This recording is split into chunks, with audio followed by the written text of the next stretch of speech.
כי מציון תצא תורה, כי מציון תצא תורה, ודבר אדוני מירושלים. Shabbat Shalom, sean todos bienvenidos a la introducción de la porción semanal de la Torá. ודבר אדוני מירושלים, ברוך שנתן תורה תורה, ברוך שנתן תורה תורה, לעמו ישראל מקדושתו. A través de Yeshua, palabra viva, la Torah ha sido escrita en nuestro corazón. Por fe obedecemos y vivimos su ley.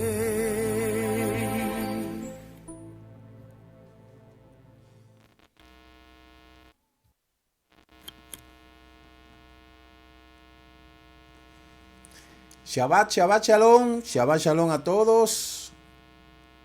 Bienvenidos sean todos y todas una vez más a lo que es la transmisión de esta su introducción de la parashá semanal de la Torá. Agradeciendo a nuestro Padre que nos da la oportunidad de estar aquí para así disfrutar un manjar de la porción semanal de la Torá. Recuerde, somos el Ministerio Mesiánico Internacional Directo al Corazón, anunciando la restauración de Israel y de todas las cosas. Así declara la Escritura en el libro de Devarim, Deuteronomio capítulo 30, desde el verso 1 hasta el verso 15. En esta noche, después de haberle dado la bienvenida al día más importante de la semana, que es el Shabbat, nos disponemos ahora a celebrar lo que es esta introducción de la parashá semanal de la Torá. Cada semana tenemos un estudio nuevo basado en lo que nos dice la porción semanal, y tenemos una cita todos los viernes aquí en este canal Raíces Hebreas de la Fe. Comparta con aquellos que de verdad desean aprender las raíces hebreas de nuestra fe, y preparémonos para poder degustar de este manjar de la porción semanal de la Torá. En esta semana tenemos la porción Hayei Sara, que es la porción número 5, Hayei Sara. Se titula La muerte o los días de Sara, y vamos a presentar de inmediato los componentes de lo que es la aliyá. Pues como ya lo presentamos cada semana en esta introducción, usted ha podido ver ahí que esta es la parashá 5, Hayei Sara, que comprende el capítulo 23, capítulo 24 y capítulo 25. Desde el capítulo 23, verso 1 hasta el capítulo 25, verso 18. También tenemos lo que es la Haftará. Ahí usted puede ver la Haftará de la parashá Hayei Sara, que se encuentra en el libro de Melahim Aleph, capítulo 1, desde el verso 1 hasta el verso 31. Esa es la parashá de Hayei Sara. Y las porciones que ya hemos estado, ¿verdad?, leyendo desde el pasado domingo hasta ahora, ahí están las porciones semanales que hemos estado leyendo en el matutino, y yo sé que usted le ha estado dando seguimiento, y por esa manera usted ya tiene conocimiento de lo que vamos a tratar. La Haftará, obviamente, se relaciona mucho con lo que es la parashá. Siempre la Haftará, que es la porción que se le añade de los libros históricos y de los libros proféticos. En esta ocasión se encuentra en Melahim Aleph, capítulo 1, desde el verso 1 hasta el verso 31. ¿Y de qué habla ahí? pues habla de la actitud del siervo de Abraham, que es sencillamente digna de toda exaltación. En ese episodio de la búsqueda de la esposa de Isaac, ocupa prácticamente todo lo que es la parashá, y en esta ocasión el siervo de Abraham es la figura principal. Y quizá nosotros estemos acostumbrados a ver ejemplos virtuosísimos de los mismos hombres en repetidas oportunidades, pues sus vidas reflejaron un alto nivel de santidad. Sin embargo, algunos otros no resaltan algo tan encomiable como lo que es, ¿verdad?, los personajes positivos. Entonces, en esa Haftará vamos a estar conociendo algunos tópicos que mañana usted va a poder escuchar en lo que es la exposición de la Haftará, pero eso será mañana.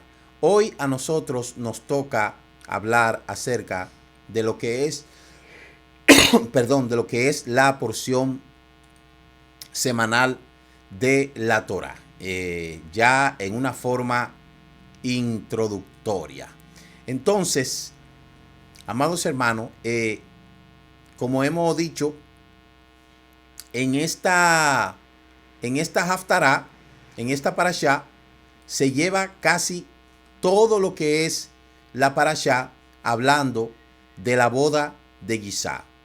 Isaac, el hijo de Abraham ya viejo, anciano, después de la muerte de Sara, tuvo una encomienda que fue buscar esposa para Isaac. Hay muchas cosas que vamos a empezar a analizar de momento con esta historia de amor, esta historia de responsabilidad y de amor. ¿Qué podemos iniciar diciendo? Que el amor no es ciego. Eso es lo primerito que tenemos que comenzar diciendo. El amor no es ciego. ¿Por qué yo digo que el amor no es ciego? Por eso vamos a ver que la mayor parte de esta parashá está dedicada a esa historia de amor. Y quizá nosotros nos haríamos muchas preguntas tocante a eso, porque uno lee muy detallada toda esta historia. Quizá antes no le dábamos mucha anuencia a lo que es este relato, pero sí necesita que nosotros ahora, dentro de una óptica de la Torá, nos demos cuenta lo que hay detrás, porque eso es muy benéfico para nosotros y para esta generación que han desvalorizado los valores del matrimonio, y que entonces nosotros podamos sacar algo bueno de ahí. La primera pregunta que nosotros podríamos hacernos: ¿por qué es importante para nosotros conocer tanto detalle de esta boda, de esta relación de Isaac con Rachel? ¿Por qué era tan importante que Isaac no saliera de Israel y que en cambio Eliezer, el sirviente de Abraham, llevase a la novia hasta él? O sea, mire hasta lo que Abraham tuvo cuidado. Abraham tuvo cuidado de que Isaac no saliera de ahí, ya siendo prácticamente un adulto, porque tenía unos 40 años. ¿Por qué no le consultaron a Isaac, quien tenía en ese entonces 40 años, acerca de la novia que le sería dada? ¿Cuál sería la respuesta de Isaac? ¿Por qué Abraham dijo: no, yo me voy a encargar de eso? Tú estate tranquilo, hijo, yo me voy a encargar de buscarte tu esposa. Si nosotros extrapoláramos esa situación en este tiempo, ¿qué diríamos nosotros en este tiempo?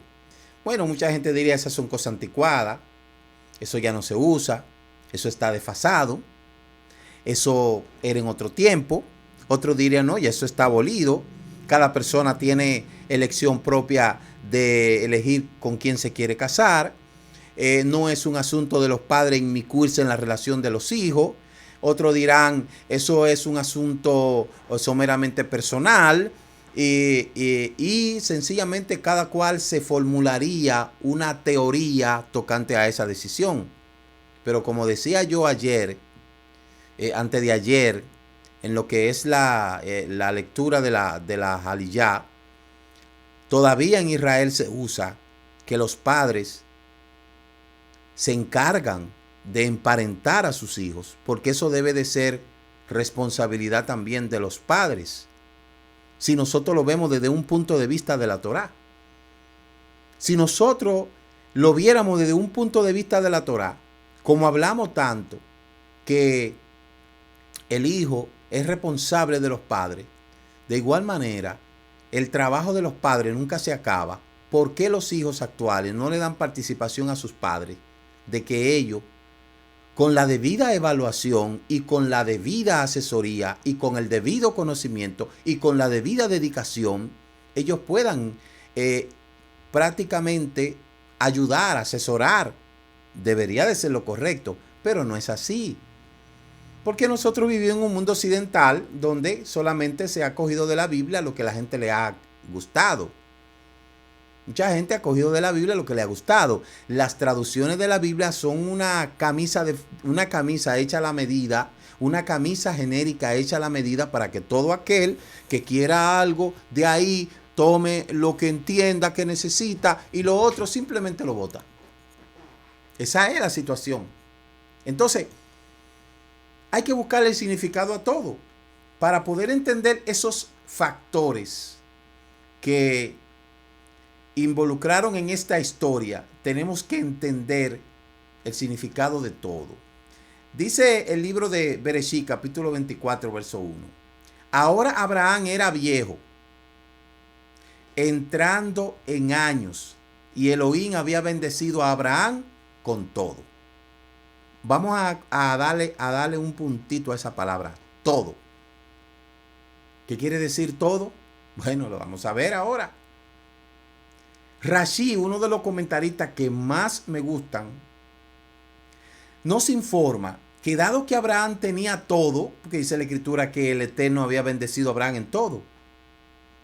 Si lo había bendecido en todo, entonces ahí había algo que hacía falta. Lo único que le faltaba era tener nietos. O sea, una persona puede ser muy bendecida en todo, pero hasta que usted no tenga nietos, usted no es bendecido en todos. Según lo que dice la historia que vamos a estudiar esta semana, yo no soy bendecido en todo todavía, porque yo todavía no tengo nietos. Albergo la esperanza dentro de unos años, qué sé yo, cuando el Eterno lo determine y se llegue el tiempo de mis hijas que puedan contraer el voto de Querushin y que puedan entrar, porque es el trabajo. Pero mientras tanto, tenemos que seguir orando para que el Eterno pueda dirigirnos en ese aspecto. Abraham vio la bendición, vio todo, el Eterno lo ha prosperado, pero hay un problema. Surgió en su cabeza la idea de concertar el matrimonio de Isaac, porque él tenía todo, pero no tenía nieto. Pero obviamente, un padre cuyo hijo soltero de 40 años no hace ningún esfuerzo para casarse y darle nieto, no lo tiene todo. Por eso Abraham estaba lejos de ser el tipo de persona superficial que creía tenerlo todo solo por el hecho de haber sido bendecido con la riqueza. Para Abraham había algo más importante que la riqueza. Y obviamente, para un padre cuyo hijo soltero de 40 años no hace ningún esfuerzo para casarse y darle nieto, no lo tiene todo. Isaac era el único hijo de Sara, no el único hijo de Abraham. Pero con todo y eso, no tenía nieto de su hijo de la promesa, Isaac. Entonces, a esas alturas de la vida de Abraham, ya había perdido a su esposa, había expulsado a su hijo Ismael, que era su único hijo restante, y Isaac parecía estar en un callejón sin salida. Entonces, para una persona que había dedicado toda su vida al establecimiento de relaciones tanto con el prójimo como con Elohim, esto estaba lejos de ser todo. O sea, Abraham, el nacimiento de Isaac fue un milagro, pero que el milagro iba a crear descendencia, pero el milagro tiene 40 años y no se ha casado. Entonces Abraham, capítulo 24 de Bereshit, dice que el Eterno lo había bendecido en todo, pero Abraham se sentía de cierta manera incompleto, porque decía, todo no es no tener nieto. Todo no es no tener nieto. Entonces por eso él hace esta iniciativa. Mire, Nahamide explica que este todo, con la ayuda de un Midrash, dice que Shimon Bar Yochai le preguntó al rabí Eliezer, ¿por casualidad escuchaste de tu padre alguna vez que te haya dado una explicación del siguiente versículo?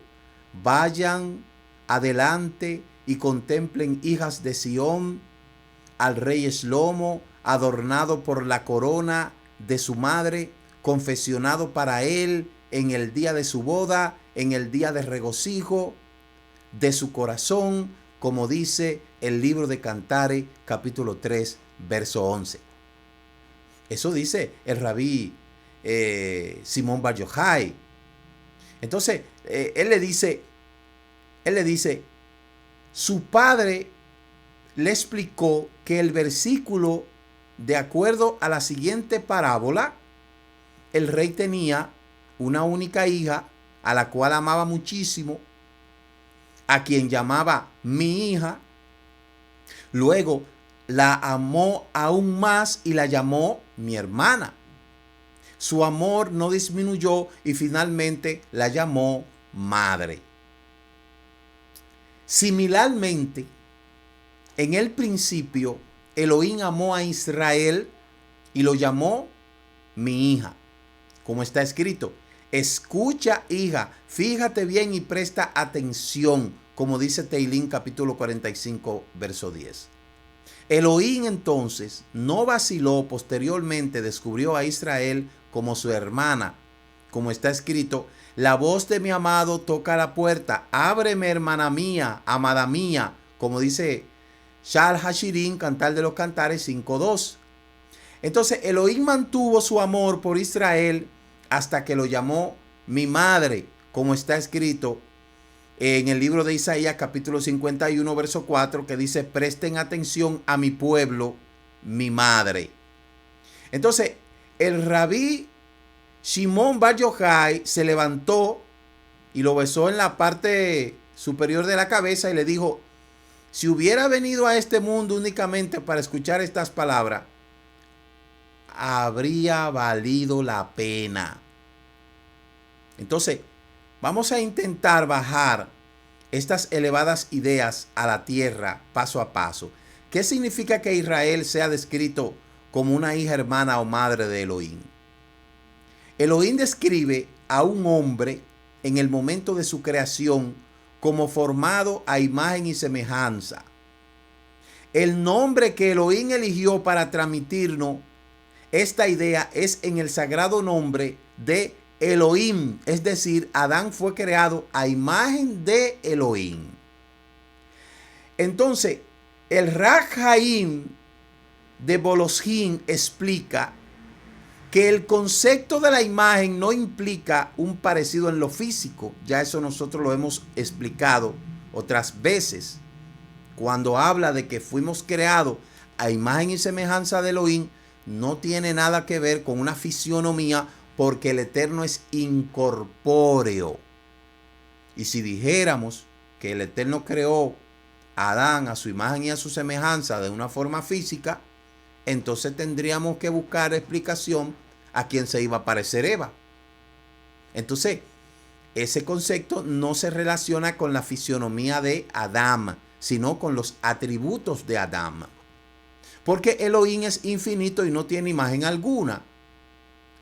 Por lo que es imposible verse como él, el concepto retrata un parecido en términos de atributos y características. El hombre es creado a imagen y semejanza de Elohim, conforme a los atributos, no conforme a su imagen, porque el Eterno es incorpóreo. Entonces, el atributo humano que le permite al hombre tener algo en común con Elohim se encuentra en la categoría de los atributos divinos que son específicamente transmitidos por el sagrado nombre de Elohim. Por eso es que el nombre de Elohim significa el Eterno y toda su creación.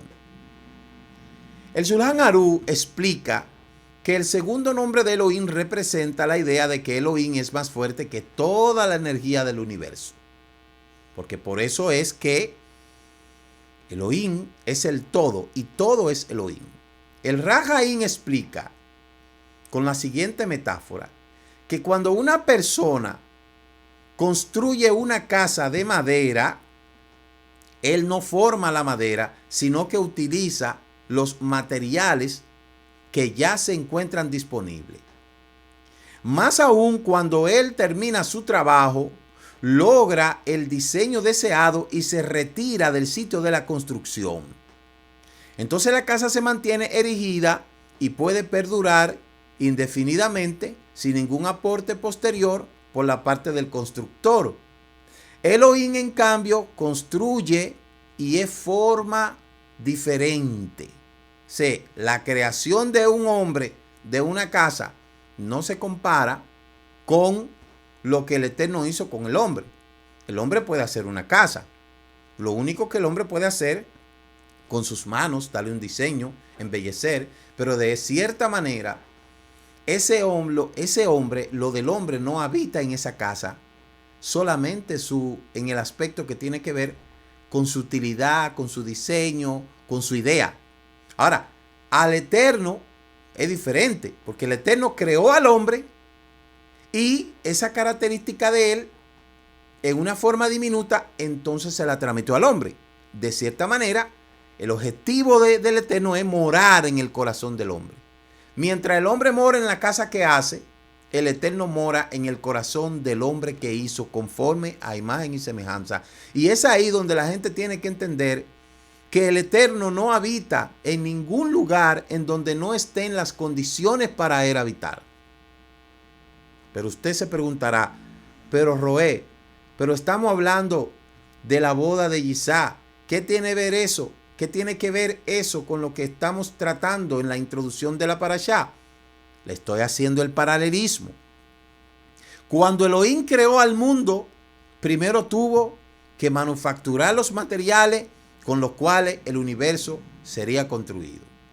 Cuando Elohim creó al mundo, primero tuvo que manufacturar los materiales con los cuales el universo se construyó. Él logró esto transformando y siendo parte de su propia energía divina, y así los materiales deseados. Esta es la primera diferencia entre el constructor humano y Elohim. A diferencia del constructor humano, que tuvo que comenzar a construir a partir de la disponibilidad de materiales, todo lo que el hombre fabrica, lo fabrica a partir de los materiales disponibles que tenga. Cuando el Eterno hizo el universo, dijo, sea la luz, y fue la luz. El Eterno creó de donde no había nada. El hombre no crea de donde no hay nada. El Eterno sí crea de donde no hay nada. Esa es la gran diferencia. Entonces, la diferencia del universo es que solo puede existir mientras Elohim continúe suministrando la energía necesaria. Al igual manera, cuando el hombre hace una casa, cuando el hombre hace una creación, si no le da mantenimiento, se cae. Fíjese que una casa puede ser muy bonita. Una casa puede ser inmensa, gigante, grande, bonita. Pero si no hay gente, eso se deteriora. En los lugares donde no estén los hombres, las cosas cogen moho, se meten en desuso, porque la presencia del hombre hace falta. De cierta manera, el Eterno sustenta toda la creación con su presencia, y de esa manera Él le da vida a cada cosa que hay en este mundo. Por eso, el universo está construido a partir de la energía divina. Y en realidad solo está por ahí, por abrir y cerrar de ojos. Se requiere un constante e incesante nuevos aportes de energía divina para mantener el universo funcionando. Para clasificar un poco de la idea, podemos imaginar una pesada pelota suspendida en el aire y obviamente de este estado de suspensión solo puede durar mientras exista una fuerza sobre la pelota que contrarreste la fuerza de la gravedad. La fuerza de la gravedad causaría que la pelota descendiese a la tierra en el mismo instante en que la fuerza contraria dejara de ser aplicada. De la misma manera, se requiere de una explicación constante, de una aplicación constante de energía divina para contrarrestar el estado básico de no existencia y así mantener el universo suspendido en estado de existencia. La tierra, dice la escritura, que cuelga sobre la nada, y el que la mantiene colgando sobre la nada es la chispa divina del Eterno. Entonces, supongamos, por ejemplo, que un hombre rico, muy rico, quiere donar una gran suma de dinero. En vez de escuchar todo lo que vienen a pedir por la misma causa, se podría contratar a alguien de confianza para que distribuyera el dinero en vez del rico hacerlo. Y todo lo que vienen a pedir deben dirigirse entonces al hombre de confianza como si realmente él fuera la persona rica y no el dueño del dinero, puesto que no hay ningún dinero que se pueda conseguir a través de pedírselo directamente al dueño del dinero.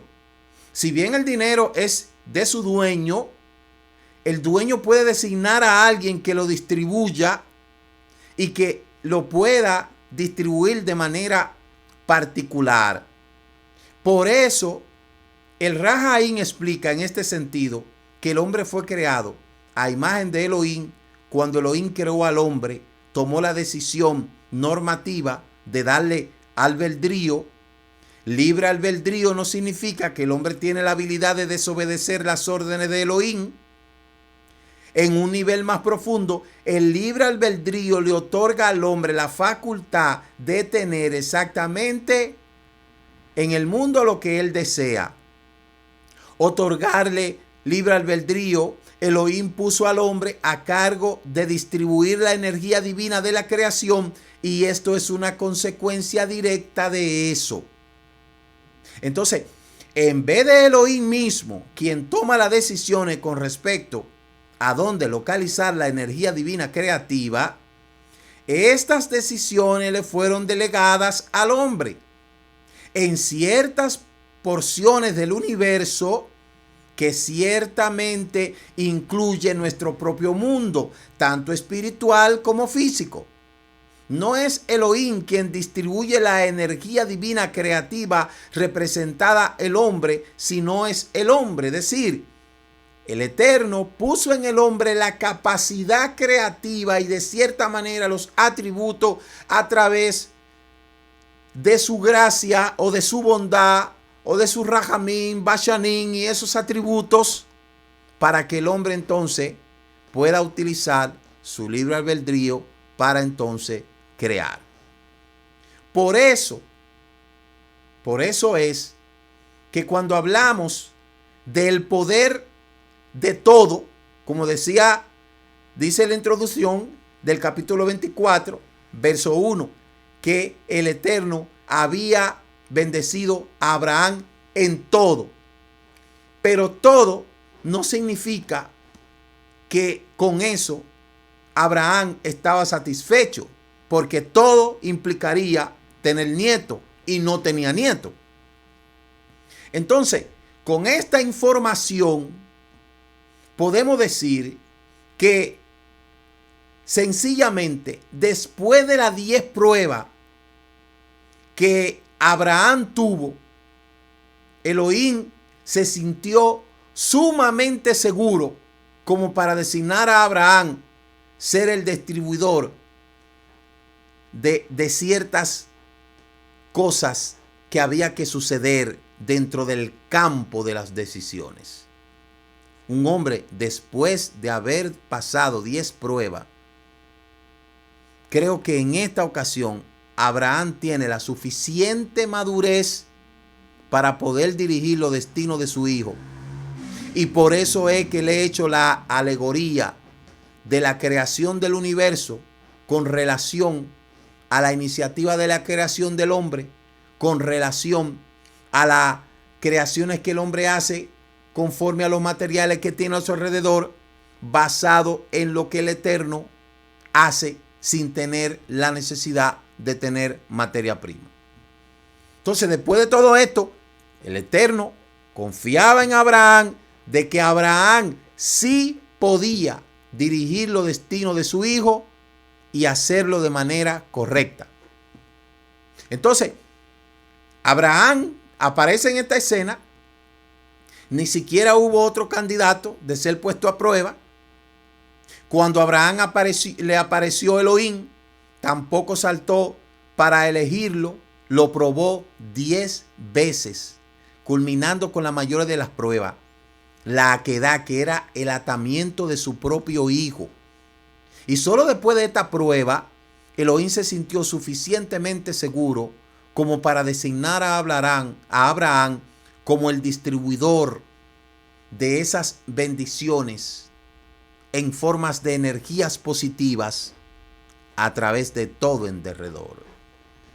Yo le preguntaba el Shabbat pasado a las personas de la comunidad que qué estás tú dispuesto a dar al Eterno si el Eterno te lo pidiese. ¿Te puedes tú poner en el mismo lugar de Abraham, en el cual el Eterno probó hasta en lo más mínimo? ¿Acaso nosotros podemos igualarnos a eso? Muy difícil, porque del dicho al hecho hay un trecho demasiado grande. La gente le gusta mucho decir y repetir todas las cosas de la Escritura, eso está muy bien, pero una cosa es lo que Abraham pasó, que nosotros lo leemos, y otra cosa es lo que tenemos que pasar nosotros, que no hay ningún lugar en donde leerlo. ¿Me entiende lo que le digo?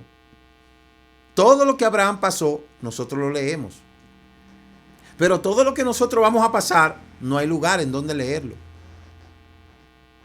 ¿Me escuchó lo que le estoy diciendo? Las personas quisieran tener el poder para conocer lo que me va a pasar a mí. El problema con esto es que si el maestro le dice al alumno las respuestas del examen, eso se llama, aquí le decimos, hacer chivo. Entonces, ¿qué es lo que hay que hacer? Pedirle al Eterno que le dé a uno sabiduría, conocimiento, y que prepare sobre todo el corazón de uno para el momento en que uno tenga que pasar por esa prueba, uno pueda salir airoso. Entonces, por eso fue que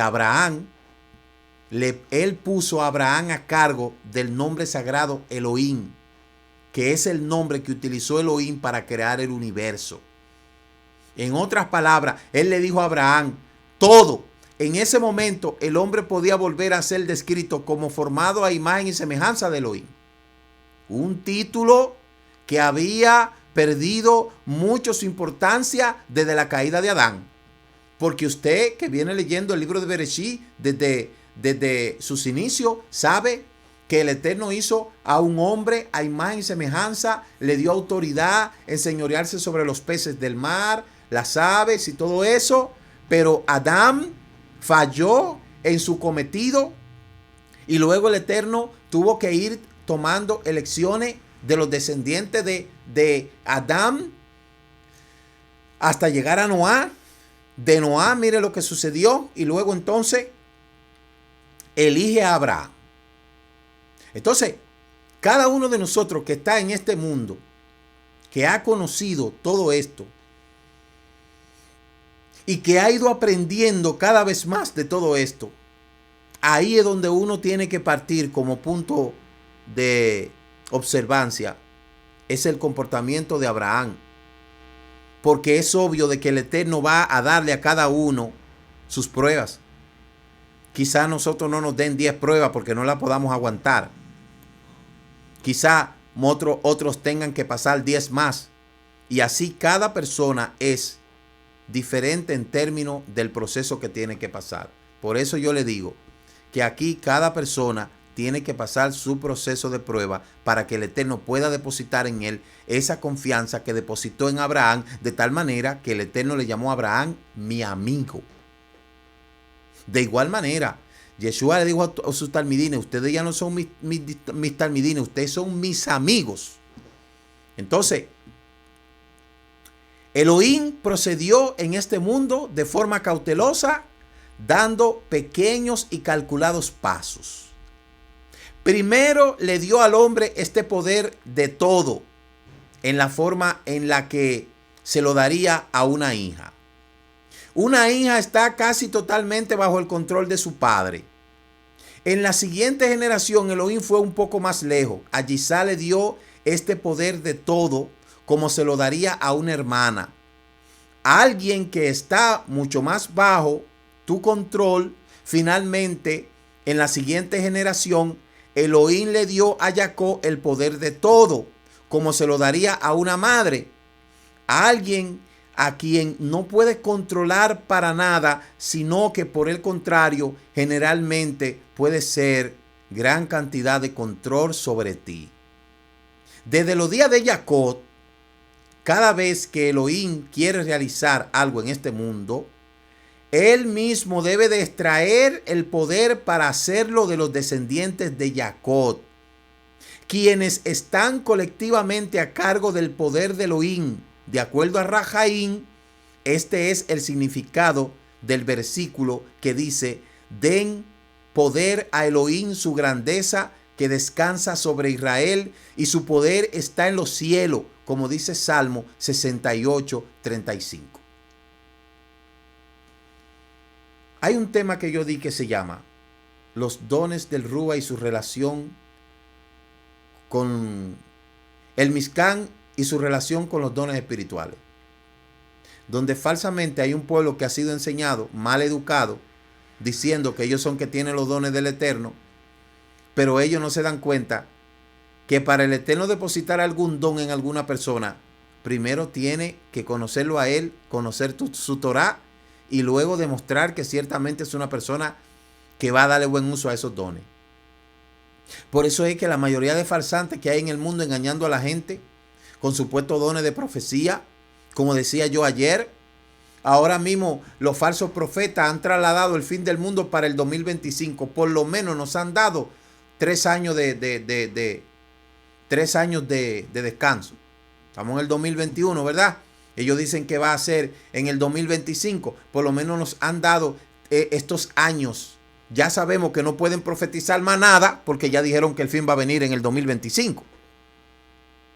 Mas sin embargo, usted se preguntará, ¿acaso ha depositado el Eterno verdaderos dones de profecía sobre esa gente que se llama ser profeta en este tiempo, para profetizar tantas cosas, tantas disparatadas que han quedado tan feo desde hace muchos años y todos los años con la misma cantaleta? ¿Usted cree que el Eterno va a depositar su poder en una persona que está utilizando esa falsedad para seguir engañando a las personas? Por supuesto que no.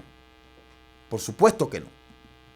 Por eso es que el Eterno nos conoce a todos y Él sabe las facultades que cada cual necesita tener. Por eso, si hay un pueblo que el Eterno ha puesto la capacidad de los dones, es en el pueblo de Israel. Por eso usted nunca ha escuchado a un rabino anunciar el fin del mundo. Usted no va a escuchar eso. Usted va a escuchar a los pseudoprofetas, balbuceando y diciendo cuanta mentira. Pero usted nunca ha escuchado a un rabino de ninguna de las casas, ni de Java, ni de Lubavitch, ni de ninguno de esos sitios, hablando de tales cosas. Ahora, el día que usted escuche a un rabino, como el gran rabino de Israel o un Benei Bra, diciendo tales cosas, prepárese.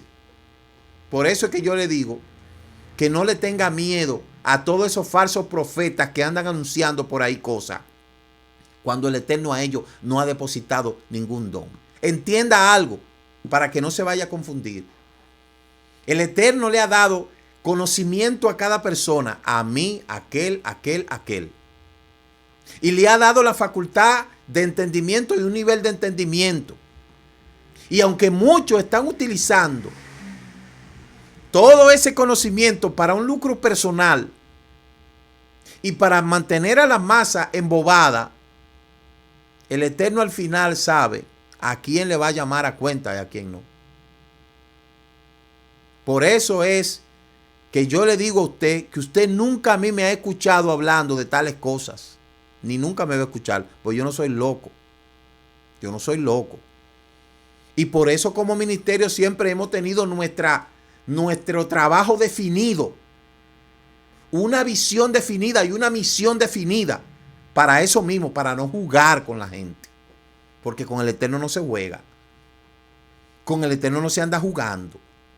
Entonces, cuando nosotros hablamos en términos de dones, Elohim necesita que Israel ministre y administre esos dones. El misericordioso, que Él bendiga a todo lo que es nuestro, tal como fueron bendecidos nuestros patriarcas Abraham, Isaac y Jacob, en todo, desde todo y con todo. Esa expresión de la bendición arónica, ¿a quién fue que fue dada? Fue a Israel. Vaidaber Adonai el Moshe Lemor Kol Tebareku el Benei Israel. Lleva Rejeja Adonai Beish Bereja, la bendición arónica. Habló el Eterno a Moshe y le dijo: así le dirás a Aarón que bendiga a los hijos de Israel. Eso no fue para más nadie. Me perdonan, pero eso no fue para más nadie. Hoy en día nosotros vemos aún dentro del mismo cristianismo gente que van de que pastores y pastoras que yo veo que van de que a presentar niños y van de que a derramar esta bendición. Ellos no tienen autoridad para eso, porque oiga, dice que así bendecirán a los hijos de Israel, y usted ha dicho que usted no es Israel, que usted es gentil, entonces eso no es para usted. Esa delegación se le ha dado a aquellos que han entrado en el pacto de Abraham a través de Mashiach, y que han asumido la paternidad del Eterno y que han formado a ser parte de Israel. Tan simple como se lo estoy diciendo. Entonces, entrando al tema de la búsqueda de una esposa de Abraham, creo que usted me ha entendido el porqué, la relación que he hecho desde la creación de Adán, descendiendo hasta llegar aquí a Abraham. Abraham, después de haber sido probado, tenía la capacidad, tenía la autoridad de poder hacer las cosas, y el Eterno lo iba a respaldar. ¿Por qué? Porque por eso el Eterno prueba. El Eterno prueba a la gente. Mucha gente me dirán: ¿con qué autoridad usted hace todo eso que usted hace? ¿Quién le ha dado autoridad a usted? ¿Quién me ha dado autoridad a mí? El Eterno me ha dado autoridad. ¿Y a través de cómo? Busque el historial de nosotros, de dónde venimos y por todas las pruebas que hemos pasado. Cualquiera, yo le presto mis zapatos a ver si se atreve a ponérselo. ¿Cuántos se atreven a ponerse los zapatos de Abraham? No, yo me atrevo a prestarle los míos también. Me atrevo a prestarle los míos también. ¿Por qué? Porque es muy fácil. Es muy fácil. Ahora, después que la cosa está tranquila, que no hay antisemitismo, no hay represión, así, ahora el mundo, la reta llena de moré y de maestros. Porque ahora el camino está allanado y es muy fácil. Pero como quiera que sea, con todo y eso, todo aquel que pone la mano en el arado, el Eterno tiene que probarlo. Por eso es que usted ve a la gente en las redes muy metido ellos. Cuando viene a ver, usted ve que se desaparecen, que usted no lo ve ni en Google. ¿Por qué? Porque la gente cree que esto es nada más venir, prenderme 3 conceptos, descargar los materiales, descargar todo lo que está disponible y después entonces venir con una versión mejorada de todo lo que uno le ha dado o de todo lo que uno le ha hecho y copiar. Hay gente que le es más fácil copiar. Ok, tú me puedes copiar los banners, tú me puedes copiar la diapositiva, tú me puedes copiar las parachás, tú me puedes copiar todo lo que yo te dé, pero lo que tú nunca vas a poder copiar es la prueba que tú vas a tener que pasar, que muchas veces va a ser peor que la que yo pasé, porque eso no se copia, sino que cada persona, el Eterno le tiene su pruebita preparada a ver si es verdad que da para eso. Por eso es que yo a todo el que pueda ayudar le ayudo. Todo el material que yo pueda dar yo lo doy. ¿Por qué? Porque no te va a bastar el tener todos los materiales.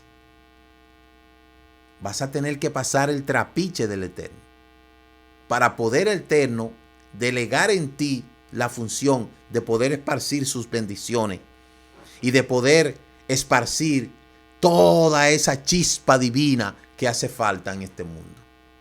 Solamente así cada persona va a poder entender la autoridad con la cual el Eterno ha llamado a cada cual. Entonces, nosotros podemos entender ahora con claridad el preciso momento elegido por Abraham para comenzar a buscar una esposa para Isaac. Ya Abraham tenía la capacidad de eso. Tenía la experiencia. Abraham tenía la experiencia ya. Por eso tan pronto como Abraham sintió que le habían sido otorgado el poder de todo, porque él dijo, yo te he bendecido en todo. Como tú me has bendecido en todo, yo puedo hacer uso de ese todo para yo hacer cosas en tu nombre. Eso fue lo que Abraham hizo. Empezó a buscar la esposa de Isaac. Si Isaac se hubiera casado antes y hubiese tenido hijos, estos habrían sido hijos comunes y corrientes en lugar de ser herederos del poder de todo. Les habría faltado la completitud de haber sido creado a imagen y a semejanza de Elohim. Abraham tenía que terminar de adquirir por completo su propia imagen de Elohim, comparable a una hija, antes de que Isaac pudiera comenzar a avanzar en su propia meta y escalar el siguiente nivel de ser imagen de Elohim comparable a una hermana. En estos dos niveles estaban lejos de la meta. Mientras el nivel de madre alcanzado por Jacob faltaba en el mundo, el control del poder todo era solo tentativo. Era solamente un préstamo, por así decirlo. Mientras que los patriarcas se encontraban en la casa de Elohim, es decir, en la tierra de Israel, todavía no estaba en condiciones de sobrevivir en el contorno de la casa de Labán, donde Eliezer, el sirviente de Abraham, encontró a Ribca, la hermana de Labán, como esposa de Isaac. Más adelante Jacob viajó a la casa de Labán y tomara las dos hijos de Labán, Raquel y Lea, por esposa, porque la historia se vuelve a repetir. Sobre Labán está escrito, un arameo trató de destruir a mi padre, dice el libro de Deuteronomio capítulo 26, verso 15. ¿Por qué? Porque Labán, cuando Jacob fue enviado por su madre Raquel a buscar allá esposa, entonces Labán dijo, si viene de la casa de Abraham y es nieto de Abraham, ahí hay dinero. Hay dinero ahí. Y donde la gente ve lo material, ahí no obra el Eterno. Donde la gente ve solamente lo material, ahí no obra el Eterno. Se equivoca el hombre, porque todo no es dinero. Todo no es nada, pero todo no es dinero. El punto culminante es actuar en el momento preciso bajo la dirección del Eterno. Por eso es que en la Agadá de Pesa hay una parte que dice, vengan y observen lo que Labán el arameo quiso hacer a nuestro patriarca Jacob. El faraón solo quiso matar a los varones de Israel, pero Labán quiso destruirlo todo. Como está escrito, un arameo trató de destruir a mi padre. Y cuando Jacob intentó irse de la casa de Labán después de 14 años de arduo trabajo para regresar a Israel, Labán se resistió y dijo: me enteré por adivinación que Elohim me bendijo por causa tuya. Dicen algunos Midrash, pero también dice en el libro de Bereshit capítulo 30, 27. De modo que este hombre Labán era un idólatra, era un adivino. Y cuando Jacob finalmente se fue, literalmente que corrió por su vida con tal de mantener las bendiciones del poder de la bendición de Abraham, Labán estaba dispuesto a destruir a sus propios nietos. Si los patriarcas eran a imagen de Elohim, quienes podían ser confiados ese poder del todo, Labán era su opuesto absoluto. Y bajo esta circunstancia, no resulta sorprendente que Abraham no quisiera mandar a Yisá donde Labán. Este fue el asunto. Finalmente, cuando estamos listos para apreciar la gran sabiduría que mostró Eliezer a escoger la esposa para Yisá, el Talmud cuenta sobre Eliezer que él fue quien difundió la enseñanza de Abraham por el mundo y que tenía un dominio completo de la sabiduría de Abraham. Si Eliezer hubiera ido a buscar una esposa para Yisá de la forma ordinaria, es decir, primero localizar a la familia de Abraham y buscar candidatas adecuadas para seleccionar a la más apta y negociar el contrato matrimonial, él habría estado igual de convencido de que el matrimonio estaba siendo concertado desde el cielo. En el sistema de creencia de Abraham, en el cual Eliezer compartía completamente la máxima, 40 días antes del nacimiento de un hijo hay que hacer un anuncio en el cielo, la hija de tal está destinada para casarse con tal, como dice en el libro del Talmud, Sotá número 2, dice que cuando van a nacer una hija, se dice en el cielo, esa va a ser para tal. Eso es un concepto alágico. Entonces, si él, obviamente Eliezer no conocía ese concepto, pero era el principio que se aplicaba a todos los matrimonios, no importa cuán difícil sea la búsqueda para la negociación de ellos. Ellos creían en la realidad y todo estaba arreglado desde el cielo. Entonces, ¿por qué Eliezer tuvo que idear la prueba del pozo? ¿Por qué se tuvo que idear con esto? Eliezer entendió que si él se sentaba a negociar con Labán, entonces Labán demandarían que Yisá fuese a buscar a Rica. Y la respuesta que él conocía a Labán, el arameo, él entendió que si se sentaba a negociar con él de forma usual e inevitablemente, Labán demandaría a Yisá que fuera a buscar a Rica. Y él quería el poder del todo en su posesión para manipular a su antojo. Si Eliezer quería triunfar en su misión de llevar a Rica donde Yisá, tenía que presentar esta unión matrimonial de una forma tan poderosa y convincente que incluso Labán entendiese que no había nada que negociar. Y así fue que se ideó la prueba del pozo. Y cuando se le dio la prueba del pozo, dijo: el poder del todo que le dio a Abraham ciertamente es así. Y por eso el mundo de aquellos que fueron formados a imagen de Elohim son las parejas que son entidades completas. Por eso dice en el libro de Bereshit 1:27, entonces Elohim creó al hombre a su imagen y semejanza, a imagen de Elohim lo creó, él lo creó, varón y hembra lo creó. ¿Sabe por qué? Porque un hombre solo no es nada, una mujer sola no es nada. Para un hombre ser algo tiene que estar unido a una mujer, y para una mujer ser algo tiene que estar unida a un hombre, en términos del propósito del Eterno. No estamos hablando ya después de que una mujer hizo su vida, se divorció, se casó, se divorció, se casó y ahora está sola. No se está refiriendo a eso. Sabemos que todas esas cosas se perdieron en las naciones y que mucha gente se casó al azar, otra gente se casó por despecho, otro por mala elección, en fin. No teníamos todo este conocimiento, pero sí un gran número reducido de personas se casaron con la pareja correcta porque hasta este momento están unidos. ¿Qué pasó ahí? Bueno, ya eso tendríamos que nosotros analizarlo en otra ocasión referente al tema del matrimonio.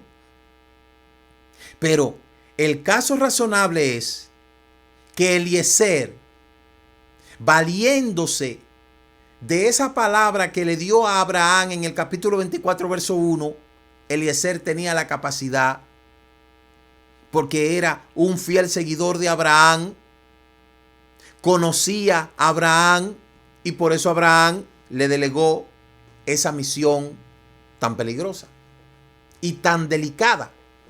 Porque en el caso opuesto, Abraham pudo haber ido él mismo allá a arreglar eso, pero Abraham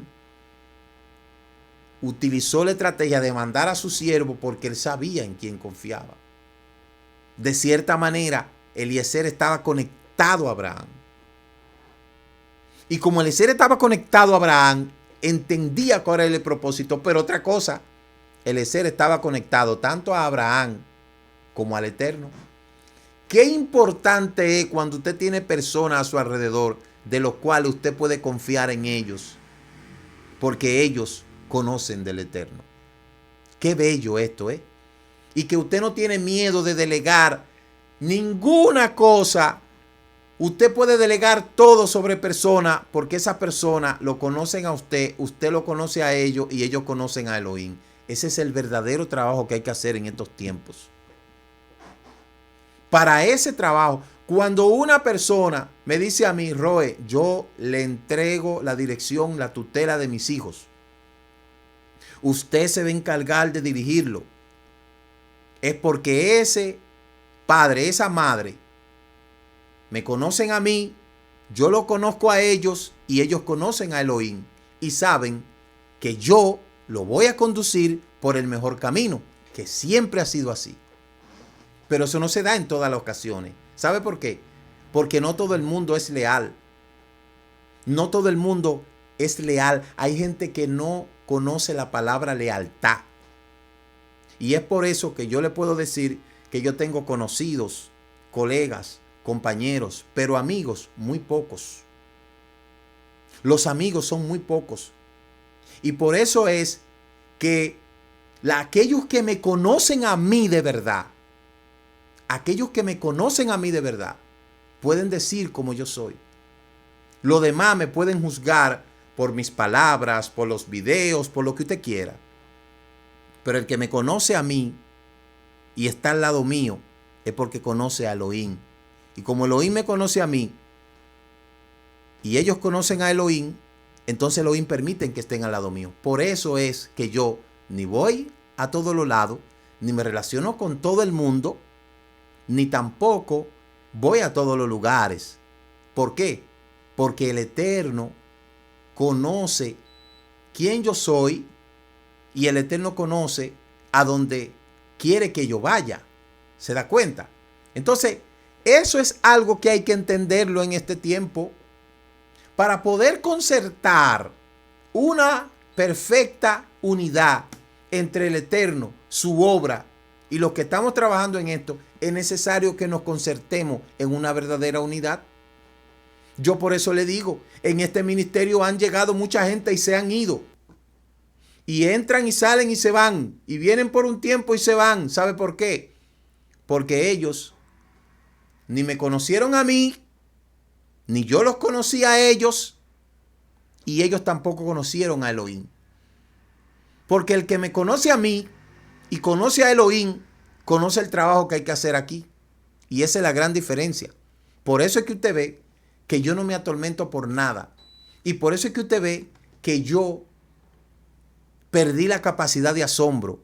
Y por eso es que usted ve que yo siempre le vivo diciendo a la gente que aquí no hay que andar detrás de la gente, porque todos los que son de aquí saben quién soy yo, Elohim sabe quiénes son ellos y ellos saben quién es Elohim. Por lo cual se le puede delegar cualquier función, porque yo sé que lo van a realizar con la sabiduría del Eterno. ¿Por qué? Porque aquí no hay lugar para pantallas. Entonces, por eso es que yo le digo a usted que hay que conocer el concepto de la lealtad. Mire, Eliezer fue una persona leal a Abraham. Lo que le falta a mucha gente, lealtad. Una persona a la cual usted tenga la confianza de delegarle el buscar una esposa para su hijo y entregarle bienes, camellos, joyas, mucho dinero, y que esa persona usted tenga la confianza, vete a hacer ese trabajo. Eso no es todo el mundo. Eso no es para todo el mundo. Eliezer tenía el conocimiento. ¿Y qué pasó? Aún con toda la autoridad que Abraham había delegado en él, como él conocía al Eterno, él le puso señal al Eterno porque él quería quedarle bien a Abraham y también al Eterno. ¿Sabe por qué? Porque si Eliezer fallaba y metía la pata, él era que iba a perder. Por eso es que mucha gente no aprecia la oportunidad que se le da de poder conocer a profundidad las cosas y ostentar y tenerlo en una posición o designarle un trabajo. Hay gente que no sabe evaluar la importancia de las cosas. Mire, tan solamente usted estar en ese chat ahí, en uno de los chats nuestros, eso es un privilegio que usted tiene. Porque usted no se imagina la cantidad de gente que quiere estar ahí, pero yo no los conozco. ¿Y de qué manera yo conozco a la gente? Eso es que cada paso se va dando según el Eterno lo permita.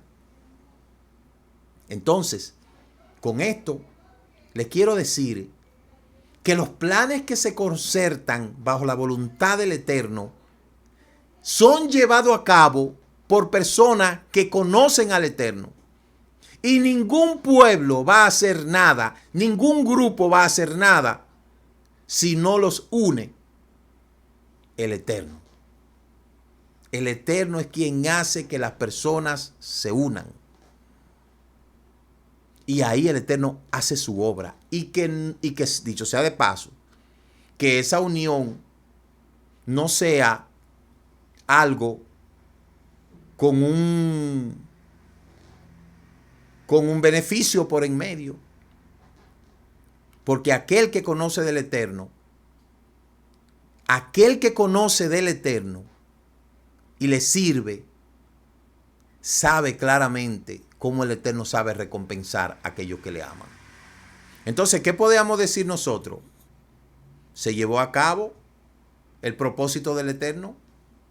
El todo que Abraham tenía fue completado por el propósito de mandar a su siervo, a su mejor siervo Eliezer, único siervo. Abraham tenía muchos sirvientes, pero tenía uno de confianza. ¿Cómo se llamaba? Eliezer.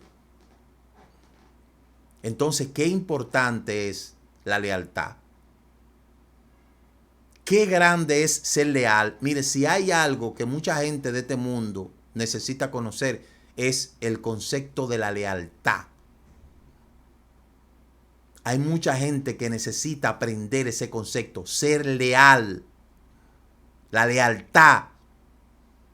Conozca ese concepto para que usted vea que usted va a formar parte de todo ese poder, esa bendición que el Eterno da sobre la vida de sus hijos que han sido llamados. Amén. Así es que lo vamos a dejar hasta aquí y mañana vamos a continuar con todo este compendio de cosas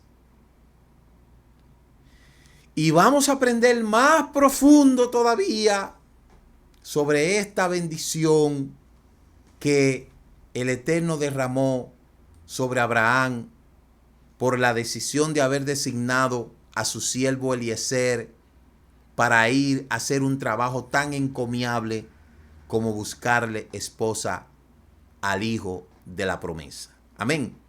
Así que el Eterno le bendiga, que el Eterno le guarde, y mañana les esperamos a las 10 de la mañana en lo que es nuestro servicio virtual vía Zoom y presencial, y allí vamos a estar disfrutando más a menudo de esta Parashá Hayei Sara. Que el Eterno le bendiga, que el Eterno le guarde, Que el Eterno haga resplandecer su rostro sobre ustedes, que tenga de ustedes misericordia y les dé mucho, pero mucho shalom. Shabbat shalom y nos vemos mañana. Ki mission tetse Torah, ki mission tetse Torah, udavar Adonai mi Yerushalayim. Muchas gracias por haber compartido con nosotros la porción semanal de la Torá. Comparta con aquellos que de verdad desean aprender las raíces hebreas de nuestra fe y nos veremos la próxima semana en la introducción de la porción semanal de la Torá. Le recordamos mañana a partir de las 10 a.m. nuestro servicio de Shabbat virtual. Shabbat Shalom. Laila Tov. A través de Yeshua, palabra viva, la Torah ha sido escrita en nuestro corazón. Por fe obedecemos y vivimos.